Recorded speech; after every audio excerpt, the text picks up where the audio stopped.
This work that I'm going to present today is really an introduction. Because of timetabling and things, I couldn't go into a lot of detail, but I did want to provide you with a sense of the research that we're doing in my stream of healthy design. This work is partly a collaboration with my US colleagues at Cornell University. It was sponsored by my Fulbright Fellowship last year. My early work in brain injury model systems from several years ago has impacted on this also, and throughout this time my CONROD colleagues and Griffith University Disability and Rehab colleagues have been involved too. So I guess we're looking at here is the question, can buildings heal? We've talked heard mentioned by Graham today that the physical environment is actually really important and part of the recovery process for people with catastrophic injury. But I guess to date we haven't really looked at that in any depth and understood why it's important. And the research that I'm currently doing really looks at what is going on with the neuroscience and environment and our healing potential of physical spaces. This is an article recently published with my US colleague Mardell Shepley, who's a health architect in the States, has done a lot of work in designing hospitals, paediatric settings, rehabilitation units and the like, has enormous insights into how buildings really should facilitate health and well-being, but don't often.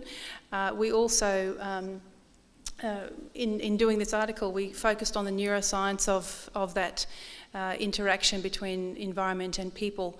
So there's some insights there that I would direct you to the, just a short plug, the Australian Hospital and Healthcare Bulletin, and there was also an article in there, that same edition, on the design of the Children's Hospital by some architects we already work with too. So we've known for a long time that where we live and where we work influences how we feel and how we function. We also know that certain aspects of the built environment, such as light, heat, natural air, appealing decor, influence our mood and behaviour. It makes sense then that modern day hospitals have incorporated these design elements and are literally now places of healing if we simply just focus on the built environment alone. But there is an increasing awareness that not all healthcare settings are the same, and different populations respond in different ways to different aspects of the built environment. So what is good for one population may not be good for another. And for instance, open plan common areas which are potentially therapeutic for people with spinal cord injury or stroke and who may prefer the social interaction are potentially very threatening for someone with paranoid schizophrenia or a war veteran with PTSD. So we need to look at the overstimulation of those spaces for some populations and the understimulation of it for others. So architecture and design starts with the human body, and my disclaimer is I'm not an architect, I'm a clinical neuropsychologist and have trained that way, but I do work a lot with architects and we discuss these issues all the time. And I think what's really apparent is we usually start with the design of the building and see how that impacts on people. But what we're trying to do here is start with the people and the body and see how that really shapes the design of buildings. So there's a broader appreciation now of sensitivity to place, which hasn't been there before. And this is based on our health or injury status, our personality and our motivation. And how all of those things work together is what we're really trying to research. One term that I like to talk about is the design homunculus, and for those psychologists and neuroscientists and neuropsychologists, you will know that the homunculus is the body in the brain, and it represents the relative sensitivity of the parts of our body to our environment. We all have a different homunculus or different level of sensitivity, and it's these same principles that will apply to when we look at the larger physical environment. So this broader approach around sensitivity to environment has started to inform specialised recovery settings, such as the brain and spinal injury rehabilitation units, and even home environments where our health and emotional status typically changes over time and partially in response to our physical surroundings. So in understanding this sensitivity to place, where do we possibly start? Well, we start with something that Tan calls the body compass. So the body compass locates our bodies and minds in space.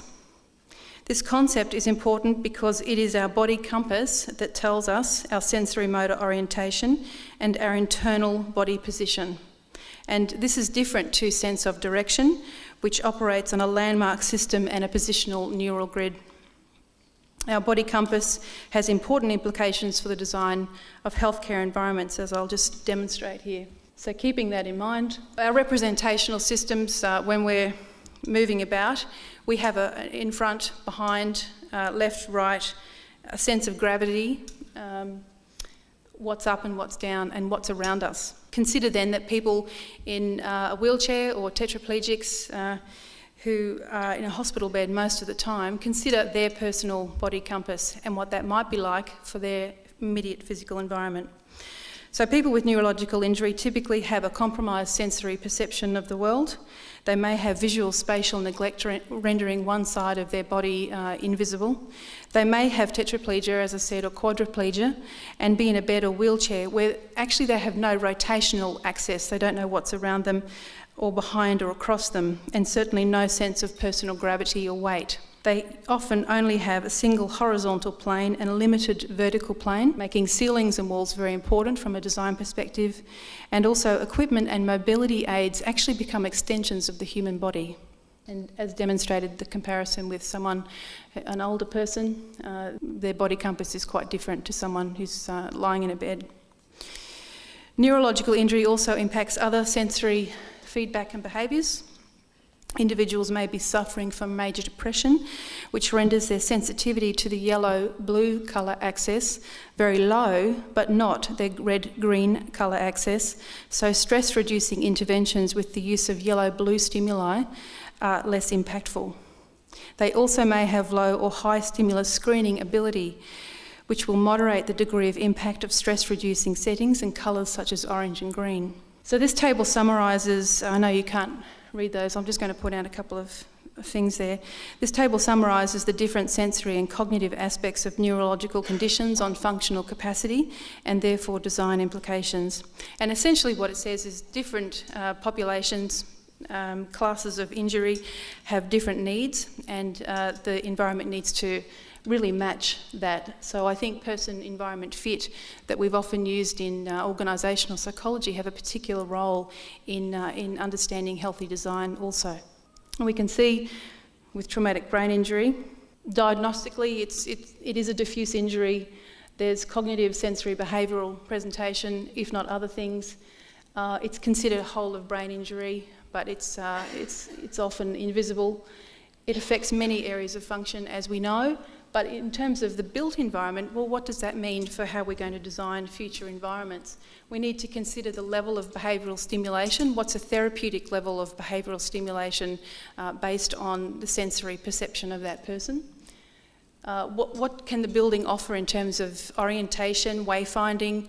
What can the building offer in terms of helping people remember who they are even? And certainly, how can the built environment increase participation and work efficiencies as well as promote quality of life? So these are all issues that we're currently grappling with, psychologists, environmental psychologists, architects and neuroscientists. So when considering catastrophic injury, brain or spine, and we've seen this many times before, the Slinky model, we have usually around 3 main goals across context. And one of those, first and foremost, is to reduce impairment and pathology. The second is to improve activity. The third is to enhance participation. And those things usually happen across different contexts, although not always.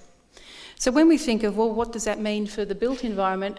Well, we also need to then consider those same goals and apply that in a design principle. So environments that stabilise symptoms and limit stimulation and reduce stress and facilitate care, that's what we're looking for.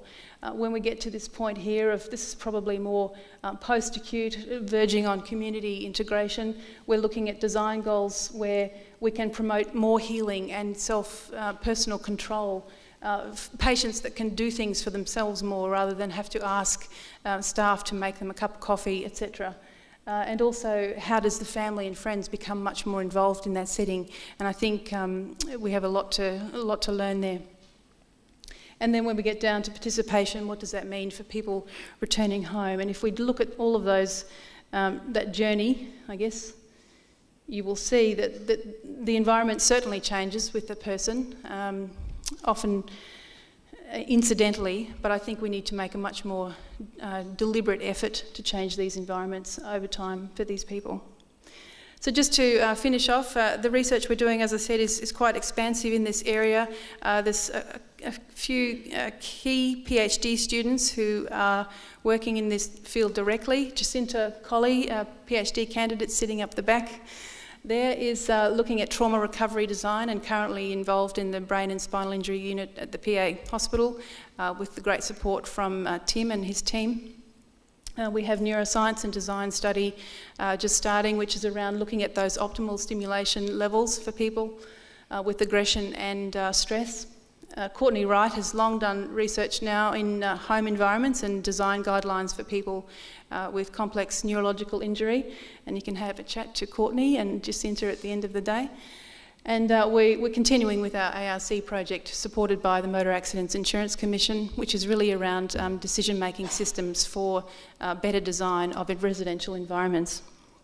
So with that brings me to the end, and I'd now like to pass on to the other speakers, but thank you very much.